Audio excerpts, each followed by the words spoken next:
कि दो दो बड़े नेताओं का भाजपा से मोह भंग हो रहा है।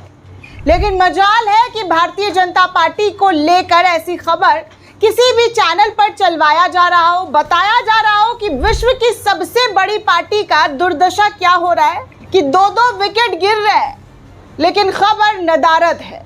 तो चलिए दोस्तों, मैं आपको ये खबर बताऊंगी कि कैसे विश्व की सबसे बड़ी पार्टी के अच्छे दिन नहीं बल्कि बुरे दिन शुरू हो चुके हैं। इस कदर बुरे दिन शुरू हो चुके हैं कि अब अपने ही साथ छोड़कर दूसरी पार्टी में जाने का सोच विचार कर रहे हैं। कई तो अपनी पार्टी तक बनाने का पूरी तैयारी कर चुके हैं, जैसा कि मैं आपको पहले ही खबर बता चुकी हूँ। लेकिन अब जो ताज़ा खबर सामने आ रही है, जो ताज़ा मामलात सामने आ रहा है, वो ये है कि भाजपा की उल्टी गिनती जो है वो एक एक करके शुरू हो चुकी है। मोदी जी ने आप सभी को अच्छे दिन दिखाने के वादे किए थे, इस देश में खुशहाली लाने की वादे किए थे, आप लोगों के खाते में 15-15 लाख डलवाने के वादे किए गए थे। लेकिन ना ही 15 लाख आया, ना ही खुशहाली आई और ना ही किसी भी स्कीम पर इन्होंने तवज्जो दिया। अब हालात ऐसे हो गए दोस्तों कि जिस पार्टी में कभी कांग्रेस के और विपक्षी दल के नेता छोड़ कर भाजपा का दामन थाम रहे थे, भाजपा का साथ, जी हाँ, भाजपा के साथ चल रहे थे और भाजपा के विकास की गुणगाथा गा रहे थे, अब वही नेता भाजपा से कन्नी काटकर दूसरी पार्टी में जाने का ऐलान कर रहे हैं।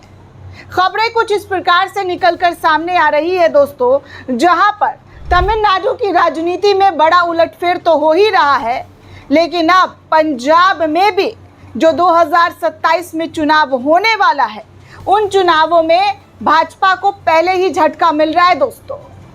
कैप्टन अमरिंदर सिंह जो कांग्रेस को छोड़कर बीजेपी में चले गए थे, अब वही कैप्टन अमरिंदर सिंह कांग्रेस में जाते हुए नजर आ रहे हैं। ऐसी खबरों की बाजार जो है राजनीतिक गलियारों में खूब उछल रही है।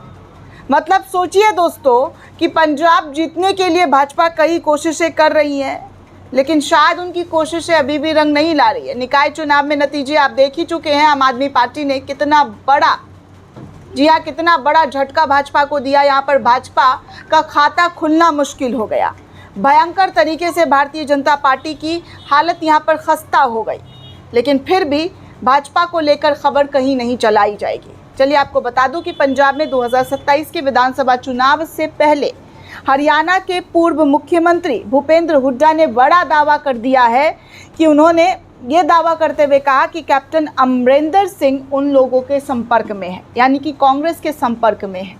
वो कांग्रेस के वरिष्ठ नेता रहे हैं और हमारे वरिष्ठ साथी भी। कैप्टन और हुड्डा अच्छे दोस्त हैं। ऐसे में ये भी हो सकता है दोस्तों कि हुड्डा ही कैप्टन अमरिंदर सिंह को कांग्रेस में वापस लाते हुए नजर आ रहे हैं। ऐसी मीडिया के जरिए खबरें चलाई जा रही है।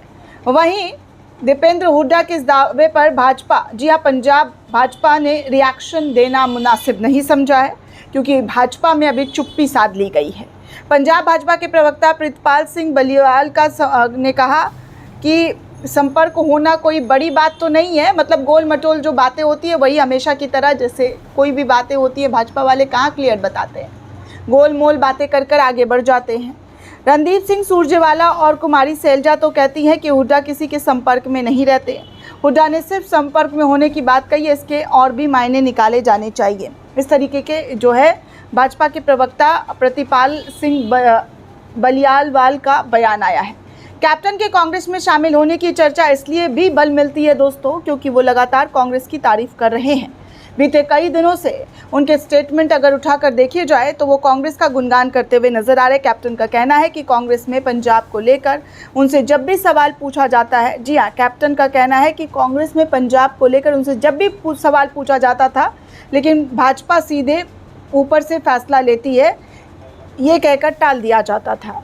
लेकिन अभी कुछ टाइम से वो ये कहते हुए नजर आ रहे हैं कि मैं कांग्रेस में 3 बार अध्यक्ष रहा, वहाँ हमेशा मुझसे सलाह लिया जाता था, लेकिन भाजपा पूरी तरीके से अलग संस्कृति की है। कैप्टन ने केवल ढिल्लों को पंजाब भाजपा का नया प्रधान बनाने का विरोध भी किया था। जी हाँ, उन्होंने ढिल्लों को पंजाब में भाजपा का नया प्रधान जिस तरीके से बनाया गया, तो पहली आवाज़ जो है कैप्टन अमरिंदर सिंह की तरफ से उठी थी।